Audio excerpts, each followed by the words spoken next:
have to really be here to see and feel and understand what a race against time means. In every direction, there are groups of people working through the search and rescue operations.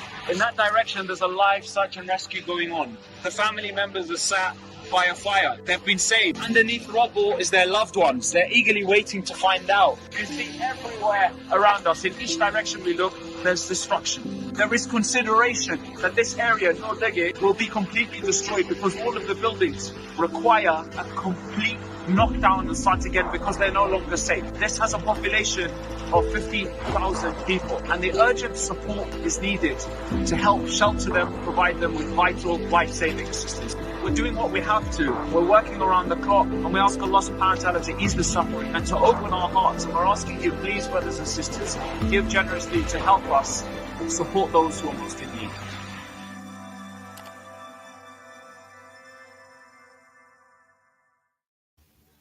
Assalamu alaikum warahmatullahi wabarakatuh, everybody.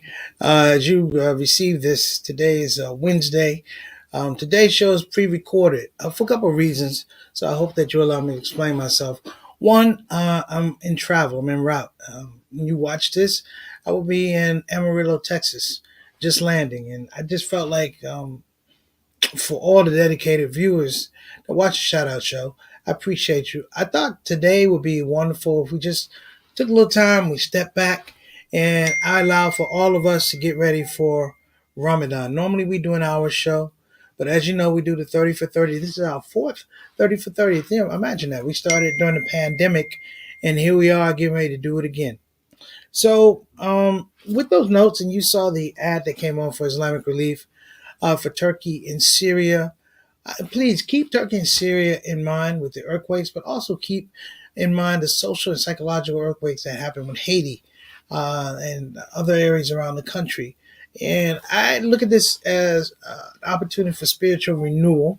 So myself, and you can hear my voice is not 100%, but for myself, I'm going to advocate for all of us to get some rest going into Ramadan. And when I say get rest, I mean take advantage of the rest that comes from the process of the fast, but also seek rest. Seek rest as a pathway to peace, as a pathway to peace of mind and solitude, if you will. You know, this Ramadan is a little bit difficult for me. I won't say difficult. I'm going through it. This is my first Ramadan without my father and my Aunt Shirley. So I have, I have some, I want to say some people that I leaned on during Ramadan for a lot of years. They're not here anymore. My father would call early in the morning to make sure I'd eaten something and make sure, I was on my fast to see how I felt. And I still have, of course, family members that do that. My mom, my aunt, my cousins, everybody, love them all. But, there's that dedication. And, as we move through Ramadan, it's important to remember that there are a lot of people from last year to this year who are not doing Ramadan, not because of health reasons, but because Allah called them home. And some people are not being able to do Ramadan because of health issues, and sometimes because people's hearts aren't right. So today's episode is not going to be an hour. It's going to be about a half hour. And I'm just going to pontificate on a few issues that I feel about Ramadan from my own opinion, if you will. I'm not stating anybody else's. You can you can invoke Quran, you can invoke anything else you want to. That's fine. This is a very open format. So let me give some shout outs to the shout out crew, the family, if you will. I want to give a shout out, of course, to Sister Ree. Sister Ree, we appreciate you. Peace to you. Derek, also shout out to Brother Jawan. I'll give a shout out to my main man, Altaf Rashid, out of Toronto, our Canadian ambassador to the show, a long-standing shout out show family member. Brother Bilal, Sister Sonia, Salahuddin, thank you so much for being big brothers and big sisters to me during this time. My brother, JT, Johnny L. Thomas, man, hope you're doing well, brother. I'm so happy for you in your new journey with your new job, man. Allah be pleased with you. Brother Eric Carter, we appreciate you, man. All the way down to South Carolina. Thank you so much for coming on the show. Also want to give a shout out to the gracious Maxine B. Cade, the proprietor of Be Financially Independent.com. She's more than just an aunt. I told everybody one time I posted something about aunts and why that's so important, because aunts are in the purview on the same level as mothers in the Quran. So it's very important, and I want everybody, to hug that aunt, hug that uncle. This is extremely important. And I am in a space of joy and thankfulness. My mother's home, as many as you know, she had some health issues. And we finally got home. Allah blessed her to come home. So that's one of the other reasons we're not going to be doing a whole hour today, because she has worn me out. You hear what I'm saying? But look, we're going to take a short break and we're going to get revved up for Ramadan. I might tell you a few stories. I might tell you a few facts of my life. I might reflect on a couple of Ramadans that meant something to me moving forward in my life. So don't you go anywhere. We're going to be right back. This is the Shout Out Show with your main man, Preacher Moss. Don't you move.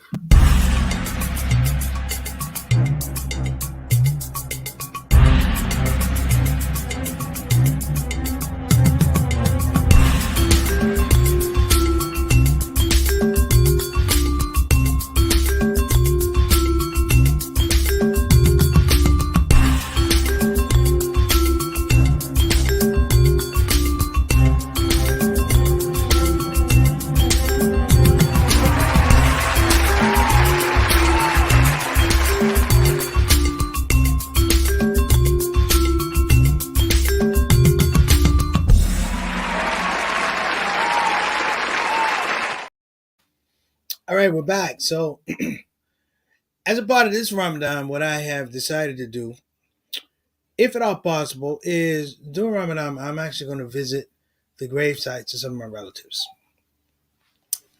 I plan to visit, of course, my father. I plan to visit relatives on my father's side, my uncle, my aunt, my uncle Donna, my cousin Donna. I haven't been able to visit his grave yet. And then I'm going to go to Danville. I'm also going to visit my Uncle Earl and Uncle June and everybody. But also try and find out where my grandmother's buried or my grandfather's buried. Because there is something about a respect for visiting the graves. And the idea that you visit the graves is that when you return to Allah, somebody will visit your grave. And I think there is something to be said about reverence for those who pass before us, that we have a relationship with them in life that we revisit in death. Ramadan is a renewal of sorts. People say spiritual renewal, health renewal. Ramadan for me is really, really an indicator, if you will, of where you want your life to be disciplined. Because we talk about fasting, we talk about praying, but you know what? We don't talk about discipline enough. That to be a believer, whether Muslim, Jew, Christian, even to be a non-believer, you have to believe in something to disavow it. That it requires discipline. That in our space, many times, we find that things are not ordered the way we like them to be. And in our pursuit of religious equity, in our pursuit of religious joy, and sometimes we want the easy way out. I like Ramadan because Ramadan does not offer an easy way out. You will get thirsty. You will get cotton mouth. You will get the itis. You will sleep. Your blood sugar will go up and down. But it's just like everyone else who came before you. You're not doing it alone. There's a support group for this whole thing called the Community of Al Islam. And what makes it even more important is that this is optional. That this is optional. In 2023, there is a space, if you will. There is a movement to ridicule those that believe. Not just for Muslims, but for Christians too. That believe that somehow, some way, that their life, their existence, is not from themselves. And that we laugh at these people because we don't understand their logic. That the believer has a different pathway, a different journey than the person who does not believe in anything at all. And mired down over and over and over is these people who trespass on our joy. They trespass not just on our joy, but our rights, our equity. It is interesting to go back and look at some of the stories of Africans who came to the United States who were Muslim, who fasted anyway. Hear what I'm saying? In the space of slavery, they found service to Allah more important than working on this cotton field, working in this plantation. That my joy when I was younger and started fasting was that there was something different that I was doing than everyone else was doing. And it's not to be braggadocious. It's not. It meant that somehow, some way, through fasting, I was working on myself. My big brother, Reginald Kitchen, may Allah be pleased with him, forgive his bad deeds, accept his good deeds, and give him the highest levels of paradise. In his later years, he couldn't fast due to diabetes. And he would encourage me to fast because he could not. And he said the rewards of the fast are so great that just his connection with me and encouraging me, he was getting a blessing. And I do believe that. But I want this Ramadan to be something a little bit more for myself. That we encourage people to work on themselves. It's probably not to get some water. I'm a little thirsty. It's my show. I don't give a damn. That this year, we encourage one another to work on ourselves. And not just work on ourselves, but lend ourselves to coaching. For the Muslim, that coaching comes from the Quran, Hadith, Sunnah, and Sirah of the Prophet. There is a pathway and a template for that to happen. But that is a template of the most excellent example of mankind. You see? I'm saying, establish your own template. What do we need to do to work on ourselves? I can tell you right now, I need a better diet. I need more patience. I need to listen more, talk less, sleep earlier, sleep longer. I need to spend and not worry about where the rest of the money is coming from if I'm spending for a righteous cause. And I need to be a traveler among my people. When I say travel among my people, I don't mean like I rule. I'm talking about my brothers and sisters that I feel the need to be in the world with people. I was at Shoppers today, Shoppers grocery store, and it was interesting. So I walked in the Shoppers grocery store, and there was a man there. It was an elderly man. He had on he looked a little rough, but he was polite. Good afternoon. How are you, sir? Good afternoon, ma'am. How you doing? You doing okay, ma'am? And I could have immediately said, "Hey, man, he was homeless or whatever." I didn't have time for that. I took notice of his etiquette, and on the way out, I said, I respect this man, though I don't know him, because whatever his condition is, his manners were impeccable. You see what I'm saying? Somehow, some way, despite what his situation was, he may be homeless, he may be panhandling, whatever, his manners were impeccable. And when he asked me if I had any change, and I felt bad because I'm in this space now, I just used a little Apple Pay thing and I don't carry much cash, and I felt bad.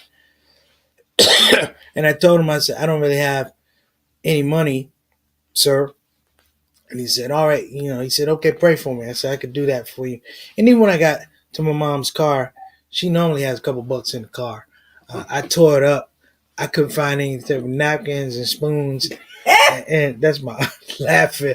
I couldn't find no napkins and spoons. I couldn't find no dang on money. And I was not going to go back to this man with like 35 cents and a spoon. But I did pray for him because he was showing me that I need to work on myself. That I may joke and I may laugh and I may make some riddles here and there, but that kind of humility in a situation when you need something, I haven't seen that before. And Ramadan is sort of like the same way where you're hungry and you have access to food, but you deny it. You have access to it, but you deny it. And he was a man. He wasn't fasting or anything like that, but man, he was genuine, and his manners were impeccable. And he made me want to help him. We're going to be talking about this a little bit more. So let's just take a break. I'll be right back. Preach Moss on the Shadow Show. We just need help. Imagine if there wasn't an olive branch. Muslim Family Services at your command. The people who help people have to say, we need your donations, don't delay. We all have struggles from time to time, but leaders dedicated is what you find. Before another person sheds a tear, support Olive Branch, you don't have to fear. Olive Branch Muslim Family Services. Action you can see, compassion you can feel. Sing it with me. Ooh. Ooh. All right, shout out to Olive Branch Muslim Family Services in the city of Houston, Texas. God bless you. Hope you're doing well. If you get a chance to go to Olive Branch Muslim Family Services website, they are doing tremendous work in the city of Houston. One of the things I like to shout out is that they have a program for CDL licenses for Afghani refugees. Not only did they go out and get the money to pay for these licenses, which is like $3,000, we have refugees that completed the program, got the CDL licenses, and they are licensed as truck drivers. As I sit in this seat, they are driving all over the country. And we're not talking about a hand up or leg up. We're talking about identifying people who have the will, not just the need, but they have the will to go out and do something. And again, work on themselves. Let's talk about that theme for a moment as we get into Ramadan. What does work on yourself mean during Ramadan? Now, a lot of people, we have spoken out in the days, forgiveness, mercy of Allah. We have that. But let me tell you what it meant for me. My first Ramadan, I damn near starved to death. People thought I was on crack and heroin at the same time. Essentially, I was just starving because that's all they told me I couldn't eat. I couldn't drink, and I didn't do it. People were literally like, is that boy high? I wasn't high. But what came to me before I got all this Islamification about Ramadan and da-da-da was when I was fasting, there was this general deep depression that occurred. And I don't mean like a mental depression, but I began to understand and feel empathy for people who didn't have means. Let me explain to you what I mean. See, when I was doing Ramadan, I had access to my mom's house. I was living with my cousin. But what hit me in a very, very deep place, and it was, I think I was hallucinating. I was waiting for a meal. I had a dream. It was a dream of a little girl. And the little girl had money. She had money, but she was in the middle of a desert. And with that money, she couldn't buy anything. She couldn't buy water. She couldn't buy food. And in the dream, she begins to cry. She begins to cry.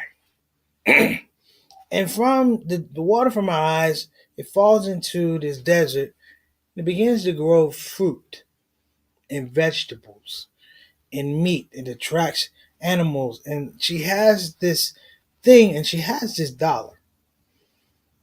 And what happens in the passage of this dream is she throws the dollar away because she realized it had no worth. That what she was aspiring for, the dollar couldn't provide. She cried because she was crying out for the mercy of Allah subhanahu wa ta'ala. She was crying out for God to give her a pathway. And in that humility, in that crying, in that seeking, here's the thing now, in that seeking help from the Most High, she got relief. Much the story of Hagar, in the story of Hajj. But this young girl crying touched me. How many of us, when we reach out to God, how many of us really, really cry? That we can see the reformation of self through tears and wanting to get better. When I would talk to my big brother Reggie, we would talk about, how do we get better? He said he got better by understanding the needs and serving the needs of the poor. I would agree. At times in my comedy career was not complete unless I was teaching, unless I was serving, if you will. So it was one thing to be on stage, but it was another thing to be in a classroom or to be in a field. And to be in the field during Ramadan was something that I can't even explain to you what these blessings were. To be servicing children during Ramadan is like, I never even want to go to sleep. It's like I didn't want to miss the blessings that were coming my way that I could give to other people. And as you recall, I thought about this little girl in this dream. That the money had nothing to do, that the material had nothing to do. And many of us, we fight that little child.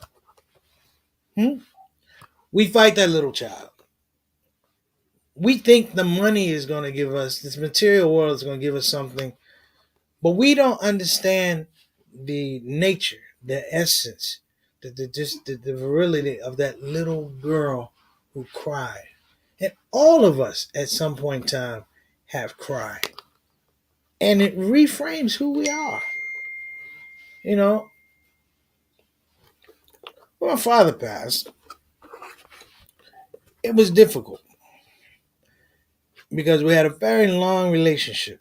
This is someone I talked to every day for probably the last 17, 18 years. And in the midst of the grief, I had to be the service person. I had to carry the water for funeral and things like that and make sure wives and ex-wives are taken care of. And at some point in time, it's like, where do I get down to sit down and deal with my grief?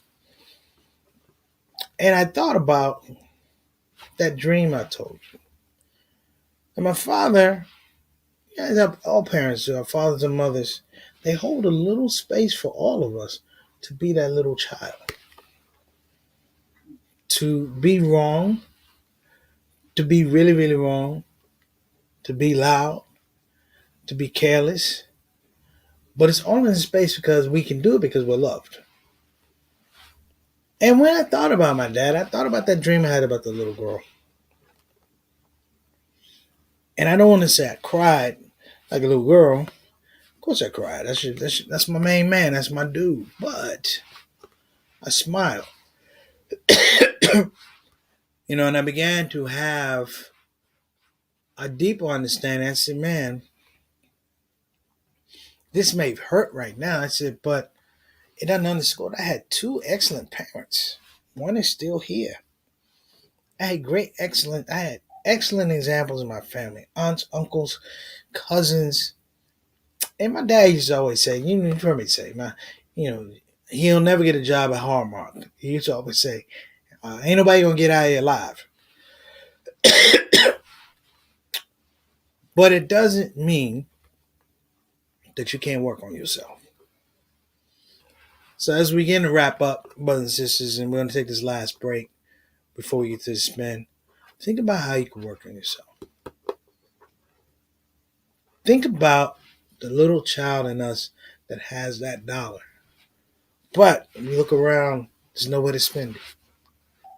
There's no store, there's no McDonald's, there's no Macy's, there's none of that. And that space that I'm talking about is you. You in the world. You in your own personhood. Why is this important? Ramadan is important because it's almost like a spiritual slim fast.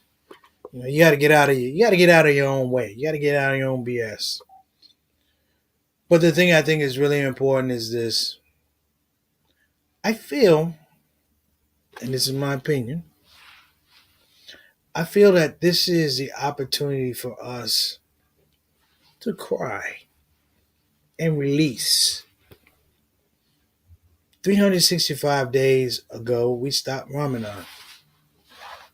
Do you know what the world has done in 365 days? Man, we've had earthquakes, we've had floods, we've had wars, we've had all of these things. And you know what those things say? It says that we don't work on ourselves. The floods, earthquakes, that's climate change. The wars, that's human fragility and human arrogance. You know, the crime, the politics, it just basically states that we're not happy with ourselves. Excuse me. Sorry, folks, I'm dealing with allergies and possibly a little bronchitis, and I'm going to work on myself for that. So listen,